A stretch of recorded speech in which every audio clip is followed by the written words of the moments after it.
Welcome to Not a Great Whisperer podcast. This is your host, Katy Ray. I am joined with the beautiful and inspiring Casey Smith today, owner of One Amazing Find in Tarpon Springs. But that is not how I met her. I met her through a Tesla solar panel appointment that was set for one of my friends at Home Depot. And I walked into her home, and I think did your husband set the appointment, but he's like, hey, Casey, will you talk to the Tesla girl? So you're like, okay, yay. We started talking. It wasn't a fit because of a metal roof situation, but we talked about everything. And from that day forward, we have been friends. And I absolutely love you. I reached out to you for advice. I reached out to you just for some little inspiration. So I'm so excited to talk about your journey. Thanks for joining. Thank you for having me. I feel like it was perfect timing too, because in the beginning I was talking to you about like, jump on, I want you on the show. And you're just like, yes, eventually it'll happen. There's just so much shit happening right now.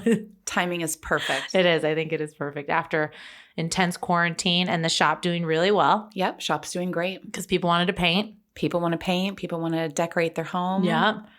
That's such a blessing, right? Yeah, it is. So a lot of deliveries you're doing. Not deliveries, people are picking up. People are picking up, and the shop is also open. We've been open now since July, June for full in-store shopping. Perfect. But we're also shipping.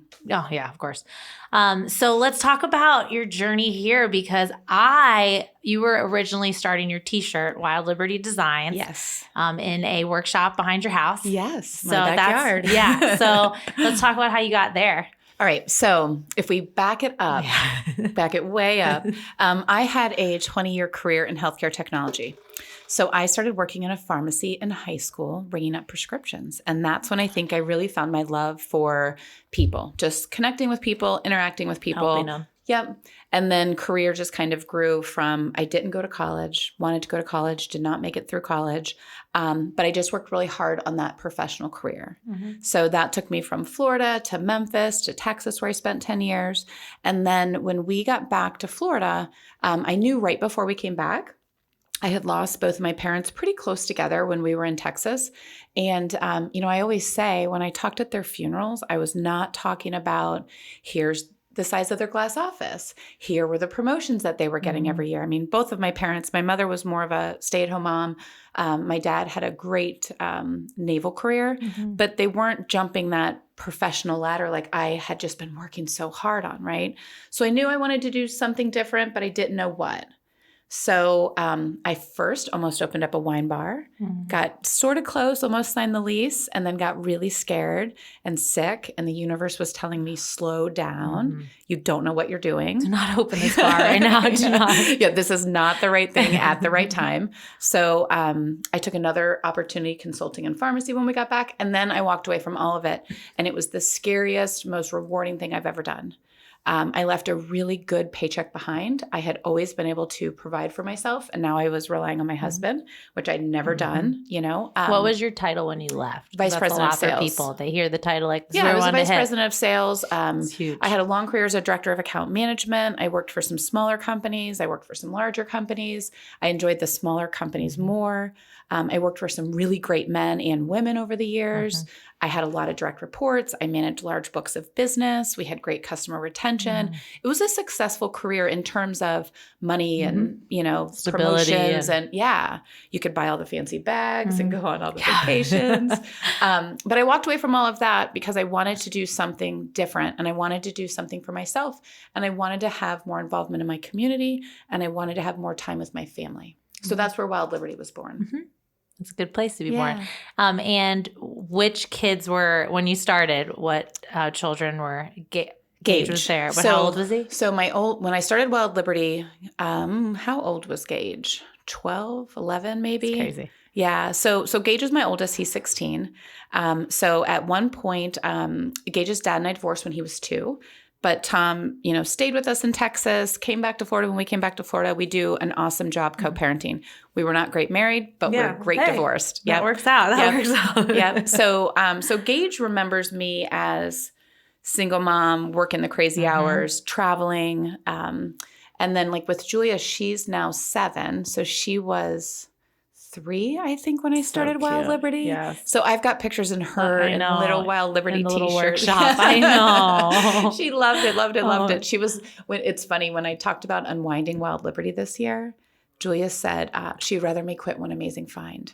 Oh, because that was her heart. Oh, yeah. Because she started it. Oh, at such a young age. Yeah. Aww. Yeah. That's a heartbreak. You're like, no, we're good. Yeah. Well, it's like Wild Liberty didn't pay the bills. Wild Liberty was experience. Mm-hmm. You know, Wild Liberty and your name got out. Yep. And it was starting a business, a small business, which a lot of people think, oh, you know, it's a small business. You're just going to kind of start it and it just works. And it doesn't. And I've never worked, especially now, I have never worked harder in my life. Mm-hmm. Even though my other career was in healthcare technology. And, you know, you would think that that would be so much more challenging.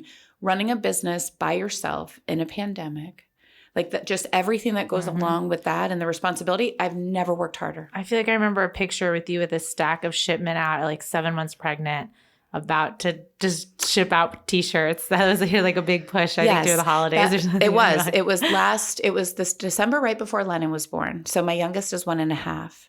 And so there is a picture of me right before the holidays. I was actually like 4 days away from giving birth.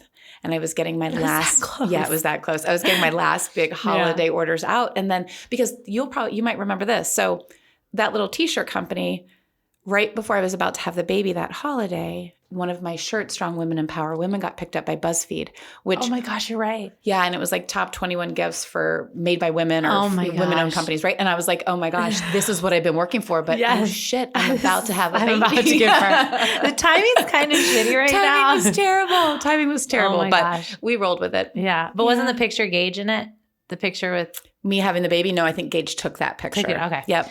Okay, so can we talk about Lennon being your rainbow baby? Yeah, we can. Yes. We definitely can. And it was a surprise. Lennon was planned. Okay. So Gage is 16, Julia is 7. So Alan and I got married after 5 years of dating, and then we got pregnant with Julia on our honeymoon, which was a blessing. And then right after we had Julia, we got pregnant with Lennon. Or no, I'm sorry. Right after we had Julia, we got pregnant with Ava. Right after you had Yes. Okay. Yeah, I was the Julia, close one. I can't remember if it was exactly. Julia was probably, I don't know, maybe 4 or 5 months old. She was little. Mm-hmm. We did not think we were going to get pregnant so quick with Ava, and we did. And then Ava was diagnosed with Down syndrome. And what we learned going through that process was it's not just... When we think Down syndrome, we think of the children that we know, right? Our friends, our family, the children that we know. I didn't know how much of a child with Down syndrome is not fully developed, if you will, right? So quite a few children born with Down syndrome immediately go into brain surgery, right? There's just things. And so Ava only had, 1 kidney, 2 chambers in her heart. Like there were just a lot of things not formed. And so we lost her late in pregnancy, close to 30 weeks. And that was something that, coming off my parents dying and then losing a baby, you think like you hit these dark points in life and you're like, okay, I hit a dark point, move on. That one was a bit of a struggle. And Gage, Gage was 9. Gage went to school pregnant. Gage came home, mom, So there was just a lot there. But Alan, my husband, is very grounding, and he, I'm wound pretty tight. It's what makes life exciting, but he's a very calm being. And so we got through that and decided that, we would wait a year and grieve and see how we felt after that year. And after that year, we felt very blessed that we had 2 healthy children, and that was where life, was going to be for us. I love how open you are about that because there's so much, I don't know why there's shame around it or people suffer in silence, because you actually told me about Ava because I saw the angel on your mantle in the Tesla appointment. Ashes. Yes. And you told me about it and I was just like, I love this woman. But that was really eye-opening for me because there is so much like silence around it, and me going through IVF and just going through that process where women don't talk about it enough. But I could tell, because Lennon wasn't even brought up. You weren't even bringing up getting pregnant again. It was nowhere in our radar. But you were just talking about how it's been hard, but you brought up your husband again, which is so important. But he also grieved too. And that's so much strength out of people forget that there's 2 people usually involved in the loss of a child. So it's like the one who gives birth and they're the one who has the baby is holding the baby, and then the other one who has to kind of come Alan, together. I know this might not sound, I was drugged up going through the process, right? Alan was not. So, I remember morphine being injected in both of my thighs to just put me out so that we could deliver the baby. I mean, there was just so much that he had to actually see and can remember. And for me, it's so much of a haze. I mean, I remember saying, like, I didn't even sleep in the hospital. I didn't want to be there. I was, just out of my mind, crazy.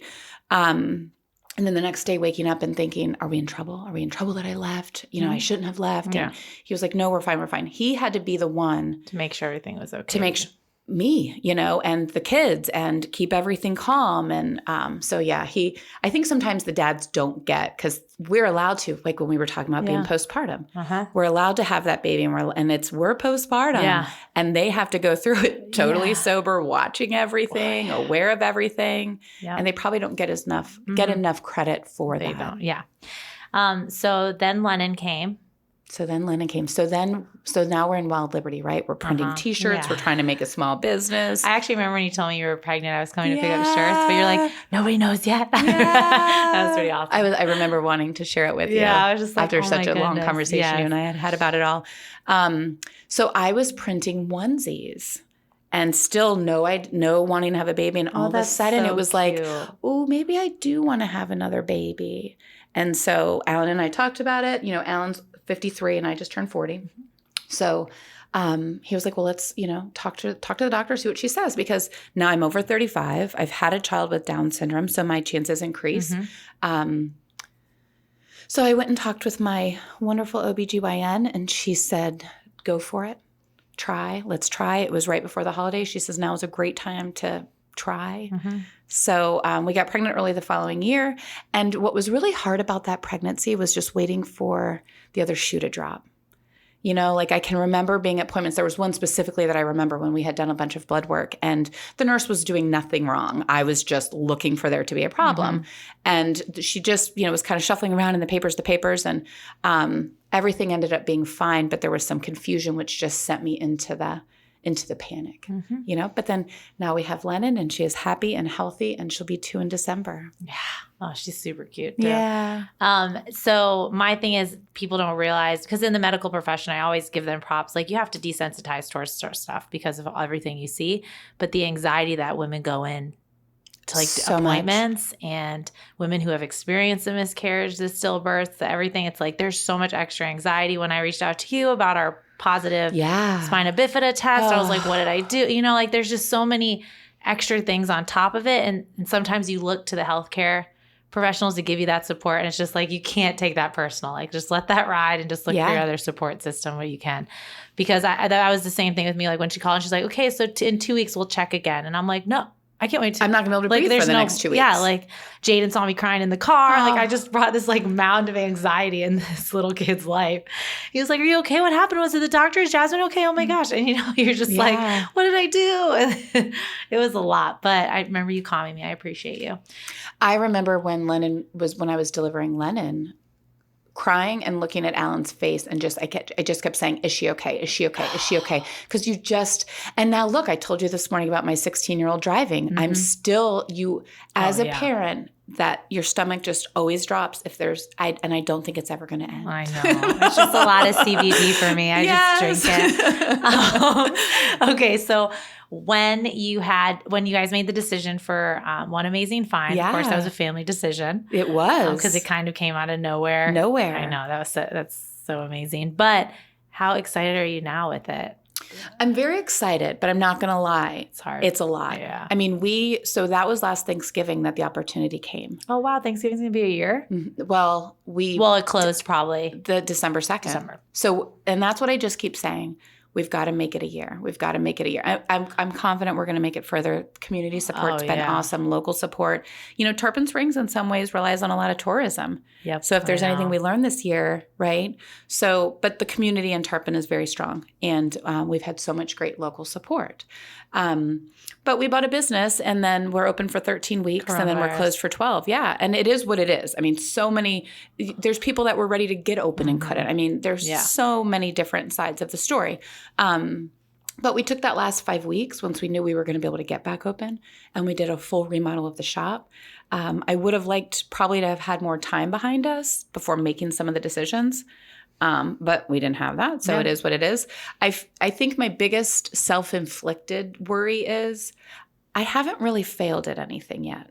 Yeah. And there will come a time I do, right? You have to. You have to. And it's like, is this it? Because when you closed Wild Liberty, it wasn't a failed. No. You can't sustain both businesses. I can't. And when I decided this year, and Wild Liberty was the experience, right? Let me build a website, sell online, go to markets.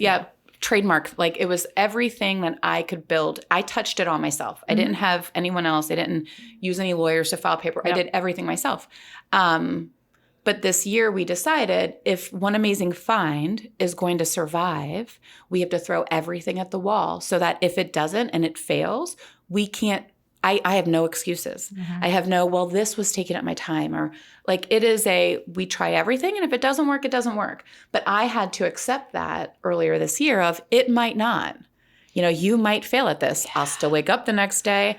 And I think my kids will still be very proud because we've worked so hard. Your ass is off. Yeah. I mean, more so. We're explicit. You're yeah, it's been a crazy, crazy time. But I love that your workshops are opening back up. I want to bring the kids. How hard was that? Because you were closed for a month? Not even? 12 weeks. We were closed for 3. Like the shop was closed? Completely. All I was doing was shipping and doing backdoor pickup. Oh, shit. Yeah. Okay. So just recently you started back workshops and all of that fun stuff. Yeah. So we just started, we started some private workshops last month. And then this month now, like yesterday, we did our first kids workshop, which was awesome. And we just limited the numbers. Love it. Yeah. Everyone had some space. You got to live, right? Yep. I think that's insane that you had to revamp your whole business model because foot traffic wasn't your, oh my gosh, wow. But I mean, we had to do it. You have the experience of just running teams and people and procedures. So it's kind of fun to be able to utilize that. Yes. But then it's scary as shit. It's scary as shit. But we have a woman, Terry, that works with us that had been with the shop for quite some time with the previous owner. And if it weren't for her, so when we did our whole remodel in May, and I will not say Terry's age, but Terry's an older woman. And when we did our whole remodel, Terry was in that shop every single day except for 3 days, the whole month of May at 8:00 in the morning. We tore that shop up, and it's 4,000 square feet. I'm so excited to see it. I can't wait for you to see it. We tore it upside down. So it's huge. It's huge. We've got some really strong, and some new folks have joined the team, some really strong women that work in that shop. There's zero chance that I could be doing it zero, not happening. So I'm very thankful to have those team of women. But that's a strong woman understanding that you need that support 100%. To get where you are. 100%. And people, I think, are like, no, I have to do it on my own. I have to do that. And you're like, no. No, because there's things that I'm really good at. And there's things that I'm not good at. And so I think if you can I remember my dad years back when I first started managing folks, I was probably like in my mid to late 20s. And I was worried about taking a day off of work, right? And he was like, well, then you're not a very good manager. Like, if you can't build a team that you can't step away for a day, like, you are not. And so that's always kind of stuck with me of having, and I always used to hire people that were smarter than me, always in my old career. I think of this one girl, Amanda, that came in with an MBA. I didn't even finish community college. I always brought in women or people, not just women. I had a lot of strong men that were very well educated and knew what they were doing. And I think that's important. I think it's really important. But it's also shutting down your ego. So you have a lot of leaders or people in leadership roles that don't think they should have people at higher levels, but it actually levels you up. But I think I probably struggled more with ego 20s, early 30s. I think it took going through a lot of darkness to be like, that doesn't matter. Check that at the door, Yeah. No, you have to go experience it. You can't be perfect all the time. Not all the time. Okay, so what's the best part about being a mom of a teenage boy now? He's a pretty cool kid. I know he is. But there's got to be those couple of things where you're like, damn it, this is a teenage boy. Oh, well, he stinks. His room stinks. Like, you know what I mean? Like, he is a cool kid. He's a cool kid. And he's a good kid. He has him and I have very different political beliefs. Well, I shouldn't say very different, reasonably different political beliefs. And so that's got to be fun, though, to talk to your kid because you're like, wow, he's smart. Yeah. Sometimes it's infuriating because they completely disagree. Yeah. But the fact that he has his own opinion, I think is awesome, especially at his age. And I think as we get older, our opinions kind of, move and shake. But that's especially right now. The other night he watched the debate upstairs and I watched it downstairs. But we had some conversation over text about it, which was good. You were screaming from No. So I think the conversations I'm able to have with him, I think the fact that we have a 16-year-old and a 1-year-old and seeing how Gage is with Lennon is awesome. Oh, I love that. Without a doubt, his future wife. You're welcome. Yes, you are welcome because he's a good kid. Mm-hmm. No, it's good.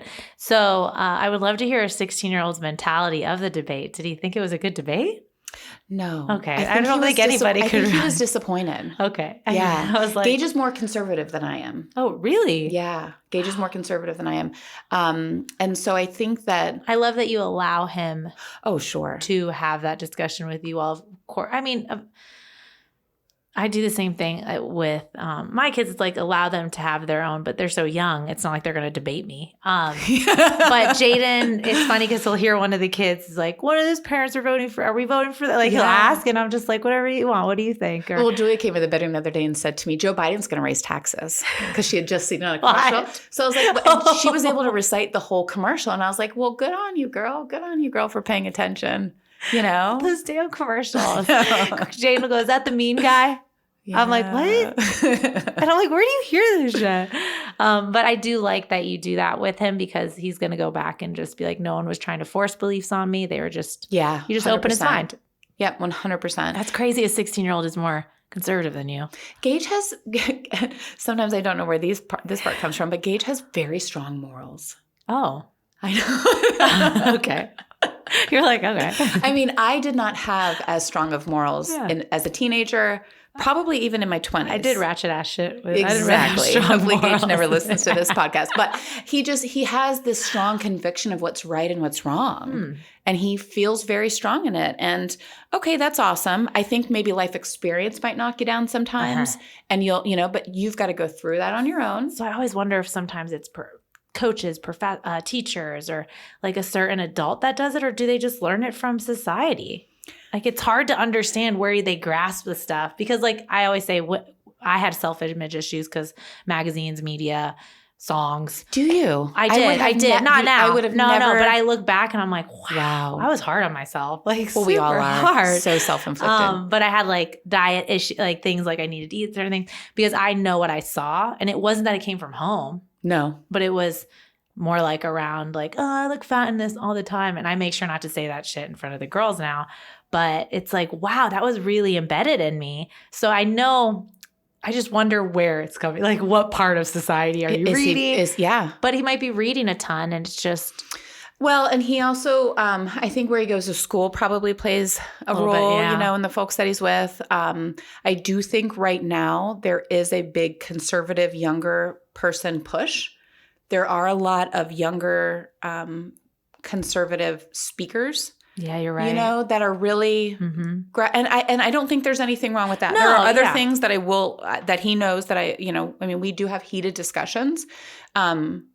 I think that's so good though. Yeah, because I think there's sometimes you want to be like, are you kidding me? Like, and I can, and then sometimes I think he gets frustrated because he'll have a very strong conviction and I have a very strong conviction and I'm allowed to share that. And then he thinks that I'm belittling, and that's not it. But you need to come with facts. Don't come at me with a meme. Yep. And he's he sent me links from whitehouse.gov. I mean, he's very he's been looking for real stuff now because I can't stand your memes. Well, and he knows to check news source. Yeah. And, so it's good. But I think that he's thinking, and that's all. That's what you want. As long as he's not coming, as long as there's no hatred of anything he believes, because that's where that word I was not allowed to say in my home as a child.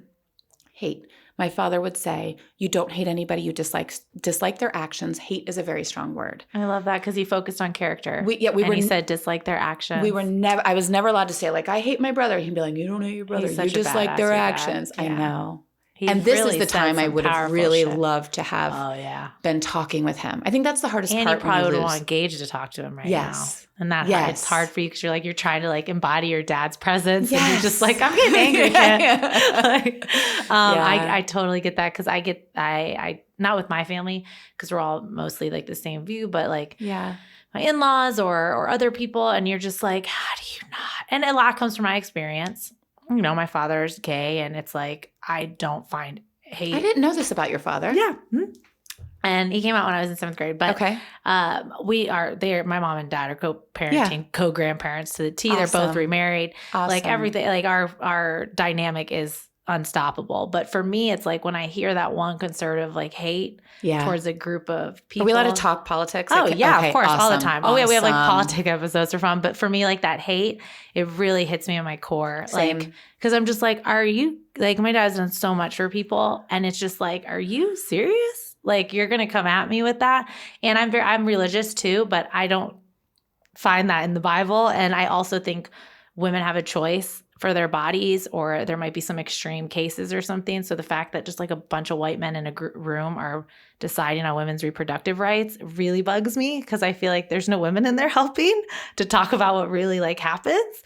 So those two huge issues on that side really I get my demeanor changes when I read up on something or I hear someone's views, and it bugs me because I'm let people live, and also put in effort into the children that don't have a home and are waiting for being adopted or in foster care, which our system fucking sucks. Excuse my language.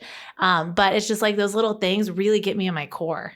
Same. It's really, same. I never can reconcile, and this has been a hot topic lately. I cannot reconcile how, if we take something as menial as the internet, right?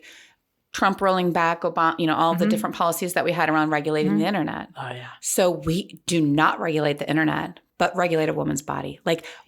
How can we push for less regulation except for the things that are important to us? Oh, yeah. And the internet is the scariest place in the world for kids. Yeah. It's are you kidding me? Yeah. And I hate the pictures. They're these are the men deciding on your body. And you're what the Yeah, how is this possible? But you know how it's possible. More people don't get involved. And I'm a big believer in I want a smaller, big government.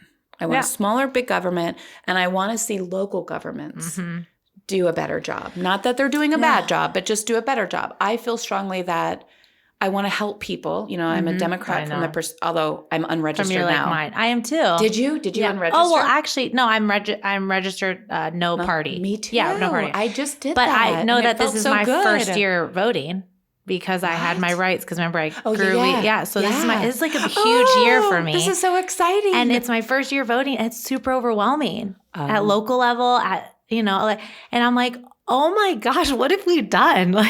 Did anybody read before they voted? Well, I don't think we do a good job educating before we go. Don't. And people also don't know. So that you can go pull down your sample ballot, right? So I always will pull that down, take a look at everything, do all my research so that I go in knowing for me how I want to vote. So just recently when I had done that, I saw how many Republicans and how many Democrats were in my local polling station. And that frustrated me that I was put in that group. And that was when I decided I wanted no party affiliation. Yeah, I did no party of Yep. And I've always also felt everything is won in the primary. So if you have no party affiliation, you can't vote in the primary, which was always very important to me. But I think now more than ever, it's important for folks to say, this party does not represent me. This party does not represent me. We've either got to fix those parties or it's time for a third party at some point to get serious. Yep. Because I think that the extremists in both parties have made it so ugly that there's got to be more for the folks that sit in the middle that say, I don't want to take away your right to own a gun, but I would like to be sure somebody can't go on the internet that's not get an assault rifle and come in my school. Yeah, exactly. There just has to be something smart, right? I don't think that abortion should be a form of birth control where you can go and do it 17 times. We should provide proper resource, or you shouldn't be able to live off the system, but we do want to give you help when you need it. So where's that party? I know. Where's the gray area? Do you guys have and I understand there's other candidates in third party, but if you vote for them, it helps another party at this Which point. I did the last election. I voted Libertarian the last election because if you get 5%, you get federal funding. But then what'd you do the last 4 years? And now I'm seeing a lot of friends who I adore start talking about this current third party candidate.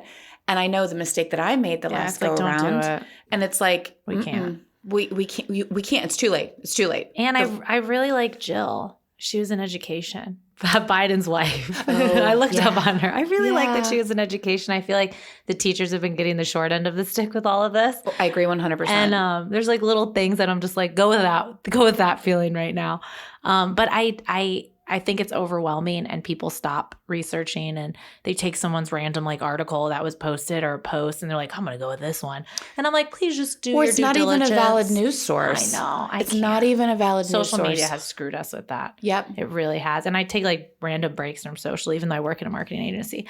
But I know like I need mentally a break from all of just it's black or white. There's no gray and it's this belief or that belief and the child sex trafficking is only Democrats or things like that. And I'm like, this is a nonpartisan issue. Drinks children's blood, which I mean, I'm not a Hillary Clinton supporter. I'm not either, but like, let's stop for a minute. Like, let's be rational here. Or pictures that are sent with like Obama on like a rowboat with like a child that's cropped in and they're like, look at this one. And I'm like, real. Where's the Secret Service? And does Michelle know he's out? And that's what I'm saying. Like logically, we've gone way far. But I think people should be able to have conversations like we just did. You know what I mean? And it's not happening. And people are not staying open-minded. And people are not. I mean, you have to do it every day with a 16-year-old. I mean, come on, people. Well, and people are making assumptions. So I've recently had a situation where I'm being labeled, which will, screw the labels. But I'm being labeled as a huge liberal, which I'm not. But if I was, I'm allowed to be. 100%. There's nothing wrong with being a huge liberal, but I'm not. That's what I'm saying. Why is that negative? Downtown Tarpon, so I've gotten some, and I won't go into the detail because I'm not going to give them the the glory. Satisfaction. Yeah, but some harassment, if you will, because I'm riding with Biden and I'm a huge liberal at my business. Which is just shitty. I'm a small business. Like it's just it's shitty. But come and talk to me about politics because I love to talk politics. But I just don't do it on social media. I just don't think there's a place for it. And you're not going to change anyone's opinion. No. I love our country. I love people in both parties. Mm-hmm. But the extremists on both sides are just discouraging. Too much. Yeah. And it's a disappointment for the extremists is perfectly said. Yeah. Like, I love people that are Republicans. I love people that are Democrats. But the extremists, I can't, on both sides. And both sides need to be able to call it out and say, that's not okay. I know.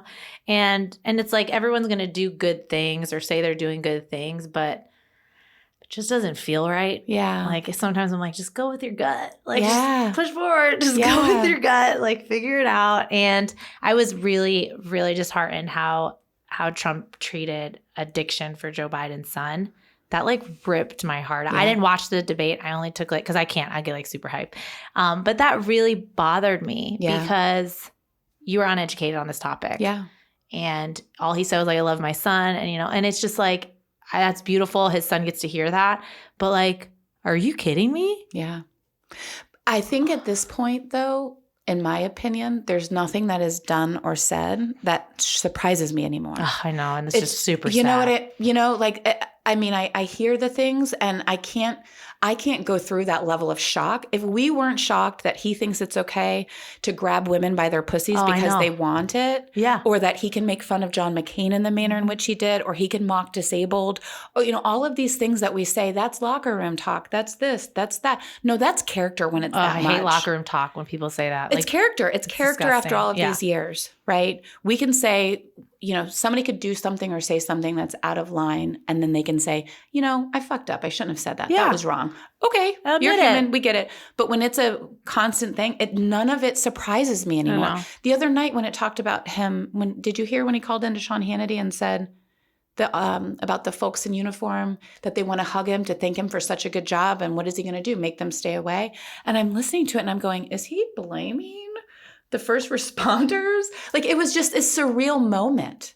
You should listen to it. Listen to it for yourself. And you're just holy shit. How can we be here? We are such a great country. Mm-hmm. There are so many better candidates on all sides. There is. We are such better people than this. We deserve so much more. But we do. And I feel like people don't realize that. You can be against something, like want better for our country and still love it. Oh, yes. And people are just like, you're right. And you're like, what? No, I love our country. I love our police officers. I love our military. You know, I've got family. Like I just, it amazes me that this is where we are. It's just people forget that people are human and we all make mistakes. Just own it and correct it and move forward. And correct it. And say, you know. I own that. Yep. I did it. I love that we got on this tangent because I think I love that. No, I really think it's important for people to understand that you're coming at a human level. Well, and also it's unfortunate for business owners that you can't have an opinion. You know, the masks are political, right? So we do have a sign on our shop that says we kindly ask that you wear a face covering. If you don't have have you gotten some? Sure. I've had a gentleman screaming it was a hoax, you know, and it's always interesting to me. Do I think that the masks work? I have no idea. We don't know. I have zero clue. I have no idea. Do I want to work in a mask all day? No, I don't. Do I want my kids in masks? Nope. I don't like them at all.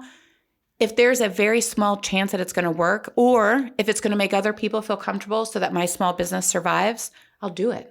I'll do it. When no one's in the store, I take it off. When people are in the store, I put it on. Like, let the scientists do their research. Sure. Like, we don't know. Sure. We don't know what's working. But I was home for 2 months. I don't know. Yeah. But if you want to say that this economy is important and we shouldn't have shut down, but then you're also going to go out and you're going to holler at people about masks, you're doing it all wrong. And we're trying to open up. Yeah, exactly. Put on that mask for 6 minutes and support your small businesses. That's my thing. If we could have just followed guidelines quicker and just been a part of a push of just masks and a little bit of social distancing or max capacities, like we could have opened quicker. Like if people just would understand, like it really takes everybody. And that bothered me too. And as a business owner, I'd love to hear this because I heard a lady hollering at a Target worker yesterday about her mask. And I'm just like, just don't go in then. Don't go in. And why are you taking it out on that employee? Oh, I know. You know, like that's like, it's just she's not Target.com. Yeah. Like she's and like the president of Target. It's just not fair. And we're all just trying to survive. Mm-hmm. You know, so, and I understand because I have gotten a little conspiracy theory-ish over all of this. Mm-hmm. So I do understand folks not wanting to wear them, but if you keep talking about it and keep causing problems about it, we're not going to get better. Mm-hmm. Small business isn't going to get better. None of it's going to get better.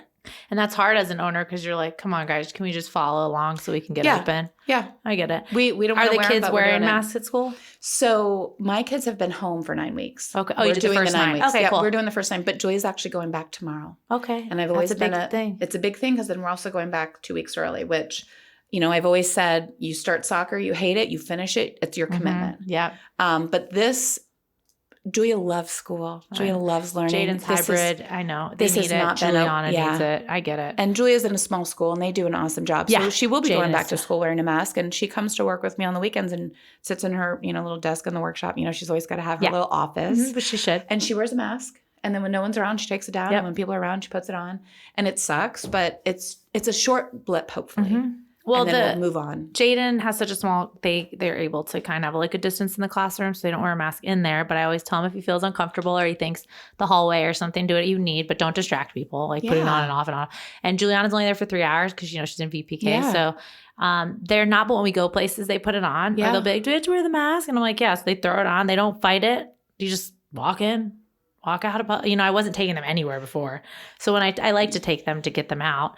But, you know, it's just like, guys, can we just do this?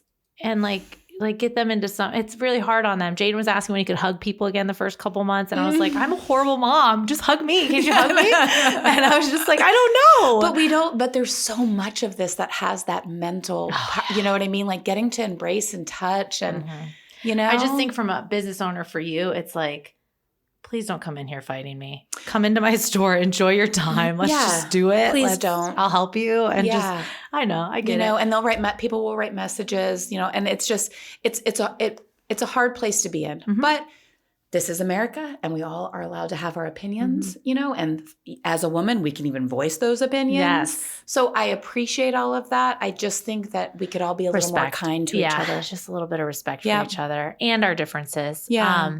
I love that. I love you. I actually love this conversation. I know. Let's go over your handles for the shop. One Amazing Find, one spelled out. So I've got Facebook, One Amazing Find, Instagram. Website. You can, what's that? Your website. OneAmazingFind.com. Mm-hmm. It's all super easy. Super easy. And she's in my favorite shirt, Live a Great Story today. Yes. And it's so funny because in my head, mom brain, I was like, I got to bring my shirt. I still rock that shirt. I feel like I got it 4 years ago. Oh, it probably was that right? one. Yeah. Because Julie was, Wait, no, probably like 5 years ago. No, So four. Was it 4? Yeah. It was like right when you started. Yeah. That's super cool. But I wear it all the time still. It finally fits me again. Because You look it awesome. stops like here. So when I was pregnant, I was like, this isn't working. So I bought other shirts to make up for that.